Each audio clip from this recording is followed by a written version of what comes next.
Hello friends, good morning. मैं हूं Vicky. MBS classes में आपका स्वागत करता हूं। हमारे इस चैनल में बने रहने के लिए लाइक और सब्सक्राइब जरूर करें। साथ ही बेल आइकन को दबाना ना भूलें, जिससे कि मेरी सभी वीडियो की नोटिफिकेशन सबसे पहले आप तक पहुँचे। तो दोस्तों, आज हम लोग करेंगे वेन आरेख। क्या? Venn diagram.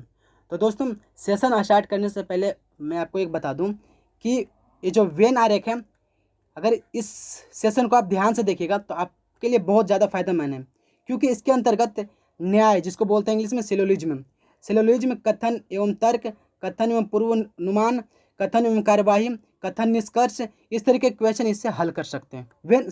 वेन आरेख से, किससे? सिर्फ वेन आरेख से ही हल कर सकते हैं। तो दोस्तों, इस वीडियो को आप ध्यान से देखिएगा, ठीक है, जिससे कि आपके एग्जाम में इससे एक या दो क्वेश्चन तो हमेशा रहता है। और अगर मैं बात करूँ सिलोलॉजी की कथन तर्क के, कथन निष्कर्ष के, तो उससे हर एक एग्जाम में 2 क्वेश्चन या 3 क्वेश्चन हमेशा रहते हैं। तो मतलब कि ये चैप्टर आपके लिए बहुत ज़्यादा इंपॉर्टेंट बन जाता है। अगर ये चैप्टर ले लें कि वेन आरेख से रिलेटेड तो 5 से 6 क्वेश्चन जरूर रहते हैं। 5 से 6 कितने? 5 से 6। तो 5 से 6 number exam point of view से बहुत ज़्यादा इंपॉर्टेंट होता है। तो इसी चलते ये चैप्टर भी आपके लिए बहुत इंपॉर्टेंट बन जाता है। दोस्तों, ध्यान से देखिएगा। चलते हैं क्वेश्चन पे। क्या देखिए, पहले इस क्वेश्चन स्टार्ट करने से पहले इसके बारे में आपको बता दूं कि इसके अंतर्गत क्वेश्चन कैसे आते हैं। तो इसके अंतर्गत क्वेश्चन इस तरीके से आते हैं कि आपके पास 3 या 4, क्या 3 या 4 कॉमन वर्ड दे दिया जाएगा। समझे? 3 या 4 कॉमन वर्ड दे दिया जाएगा। जैसे कि आपको बोल दिया जाएगा गाय, बैल, भैंस। तो इस तीनों में कॉमन क्या है? तो किस तरीके से इसको बांटिएगा, इसको किस तरीके से बांटिएगा कि जैसे कि गाय और भैंस, ये दोनों को तो स्त्री में आ जाएगा, ये दोनों स्त्री में आ जाएगा। तो देखिए, गाय अलग होती है, बैल अलग होती है, भैंस अलग होता है। ठीक है, गाय अलग होती है, बैल अलग होता है, भैंस अलग होती है। तो इस तरीके से किस कैटेगरी के अंतर्गत रखेंगे, उस तरीके के क्वेश्चन इसके अंतर्गत करेंगे। तो जैसे कि पहला एग्जाम्पल आपके सामने लेता हूँ, शिक्षक, विद्यालय, छात्र। ठीक है दोस्तों, शिक्षक, विद्यालय, छात्र। देखिए, ये आपका विद्यालय है, इसी के अंतर्गत क्या आएंगे? छात्र और शिक्षक। दोस्तों, एक विद्यालय है, जैसे विद्यालय, तो इसी के अंतर्गत आएंगे क्या? छात्र और शिक्षक दोनों। ठीक है, तो हमारे क्या फिगर बनेगा? देखिए, हमारा ये फिगर बना, ये फिगर बना, तो कौन से फिगर में मिल रहा है? ऑप्शन बी में मिल रहा है। देखिए, सेम है। ध्यान से देखिए दोस्तों, बोल रहा है शिक्षक, विद्यालय, छात्र। तो देखिए, ये है विद्यालय, विद्यालय के ही अंतर्गत तो आते हैं शिक्षक और छात्र। ठीक है, ऐसा तो नहीं होता है कि कुछ जो विद्यालय में रहते हैं कुछ शिक्षक छात्र रहते हैं, या फिर कुछ छात्र शिक्षक रहते हैं। इस तरीके से ग्रेजुएट नहीं हो पाता है। तो इसका सही सोल्यूशन होगा क्या? कि जो विद्यालय के अंतर्गत है शिक्षक और छात्र आएंगे। इस तरीके से हमारा बी ऑप्शन सही होगा। नेक्स्ट है नाइट्रोजन, बर्फ, हवा। देखिएगा दोस्तों, दोस्तों मतलब कि इस टाइप के क्वेश्चन में आपको क्या ढूंढना है कि किसके जो शब्द दिया हुआ है किसके अंदर गत आता है, या फिर उस शब्द से कोई मिलता जुलता है।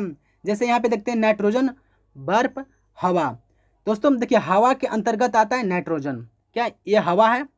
उसके अंतर्गत आता है नाइट्रोजन। हवा के अंतर्गत ही तो आते हैं नाइट्रोजन। और बर्फ, बर्फ तो एक ठोस है, और हवा नाइट्रोजन गैस है, जिसको बोल सकते हैं बर्फ। तो एक तरीके से ठोस हो गया। तो इस तरीके से इसको अलग कर सकते हैं हम कि क्या सही है ना। सबसे ऊपर वाले क्या हुआ? हवा। हवा के अंतर्गत आया, हवा के अंतर्गत क्या है? नाइट्रोजन। तो ये दोनों तो हो गया, नाइट्रोजन और हवा का हो गया। बर्फ, तो बर्फ नहीं हवा में आता है, नहीं नाइट्रोजन में आता है। तो नाइट्रोजन में नहीं आता है, तो बर्फ अलग है। तो इस तरीके का फिगर किस में बन रहा है? ऑप्शन ए हमारा सही उत्तर होगा। ठीक है दोस्तों, नेक्स्ट क्वेश्चन है पीतल, लोहा, धातु। पीतल, लोहा, धातु। देखिए दोस्तों, ये एक धातु है, उसके अंतर्गत आते हैं तो पीतल और लोहा। पीतल और लोहा इसी के अंतर्गत आता है। कभी आप ऐसा देखें हैं कि कुछ पीतल कुछ लोहा है, कुछ जो पीतल है कुछ लोहा है, या फिर कुछ लोहा पीतल है? ऐसा नहीं होता है। धातु के अंदर ही आते हैं पीतल और लोहा। तो देखिए, इस टाइप का जो फिगर बन रहा है किस ऑप्शन में है? ऑप्शन डी हमारा सही उत्तर होगा। ओके दोस्तों, बढ़ते हैं अगले क्वेश्चन पे। हमारा अगला क्वेश्चन है चावल सरसों चुकंदर। क्या है दोस्तों? चावल सरसों चुकंदर है। तो देखिए चावल के अंतर्गत सरसों आता है क्या? नहीं, बिल्कुल भी नहीं आता है। और सरसों के अंतर्गत चुकंदर, ये भी तो बिल्कुल भी नहीं आता है। तो चावल अलग हुआ, सरसों अलग हुआ, चुकंदर अलग हुआ। तो इसका किस तरीके से फिगर बनेगा?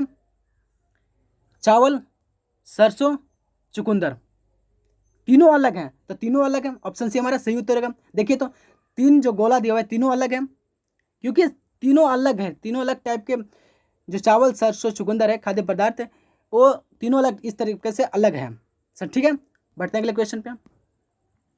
देखिए मेज कुर्सी फर्नीचर। क्या है? मेज कुर्सी फर्नीचर है। तो बता दूं आपको कि फर्नीचर के अंदर ही आते हैं मेज कुर्सी। जो मेज और कुर्सी बनते हैं फर्नीचर से ही तो बनते हैं, तो किसके अंतर्गत आएगा?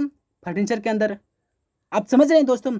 देखिए इसका कहने का मतलब यही होता है, मतलब इसमें किस टाइप के क्वेश्चन पूछते हैं देख लीजिएगा कि देखिए किसके अंतर्गत क्या आता है, किसके अंतर्गत क्या आता है और क्या नहीं आता है, फिर कौन अलग है, इस तरीके से आपको उसमें चूज करना पड़ेगा, कॉमन करना पड़ेगा। तो जैसे बताता हूँ फर्नीचर, फर्नीचर से ही कुर्सी बनता है और मेज बनता है, तो फर्नीचर के अंतर्गत आता है कुर्सी मेज, तो है ना हमारा कुर्सी मेज। आप ऐसा देखें कि कुछ कुर्सी मेज है, कुछ जो ये कुर्सी है वो मेज है कुछ, और फिर कुछ मेज कुर्सी है नहीं। तो इसका किस तरीके से फिगर बनेगा? ऑप्शन डी हमारा सही उत्तर का। देखिए ये हमारा फिगर बना है। ठीक है, बढ़ते हैं अगले क्वेश्चन पे। हमारा अगला क्वेश्चन है गाय पालतू कुत्ते। गाय पालतू कुत्ते।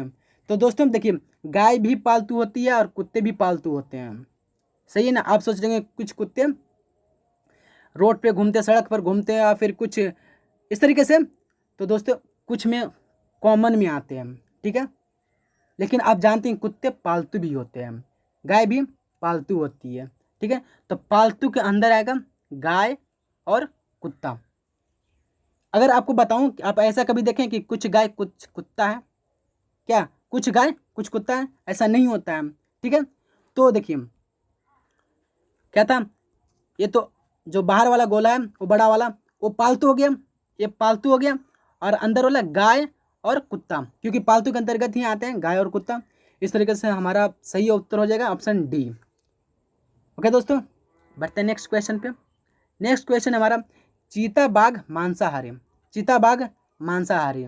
तो देखिए मांसाहारी दोनों है, चीता भी है बाघ भी है। तो बाघ के मतलब कि मांसाहारी के अंतर्गत आएगा बाघ और चीता।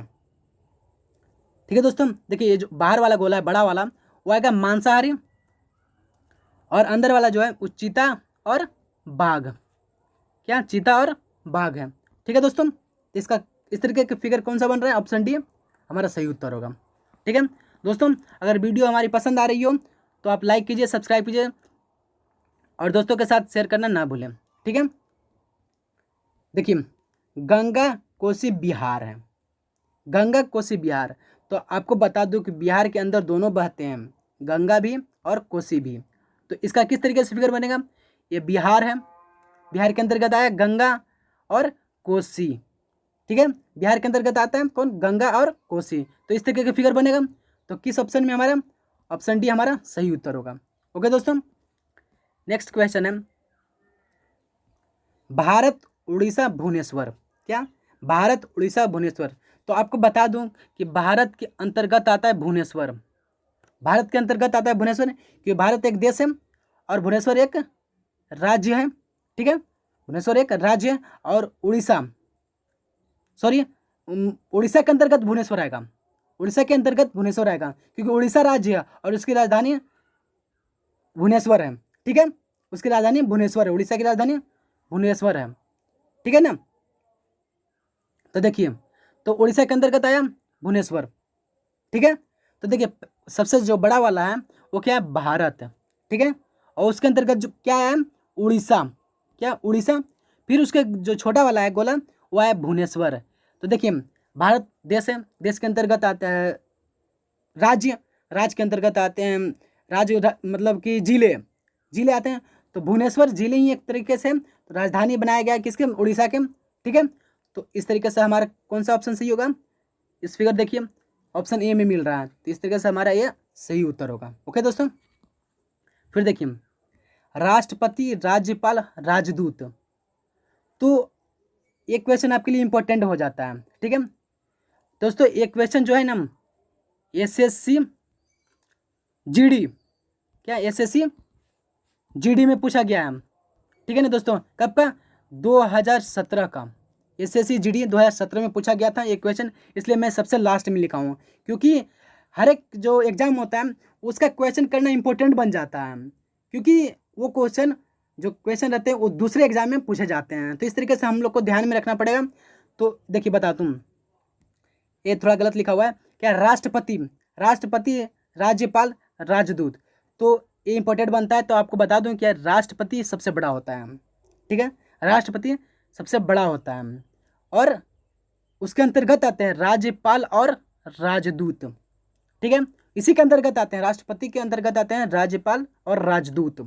ठीक है, तो इसका सही उत्तर हो जाएगा ऑप्शन डी। ठीक है दोस्तों, ओके दोस्तों, आज का सेशन यही समाप्त होता है। फिर मिलेंगे अगले सेशन में एक नई शुरुआत के साथ। तब तक के लिए धन्यवाद।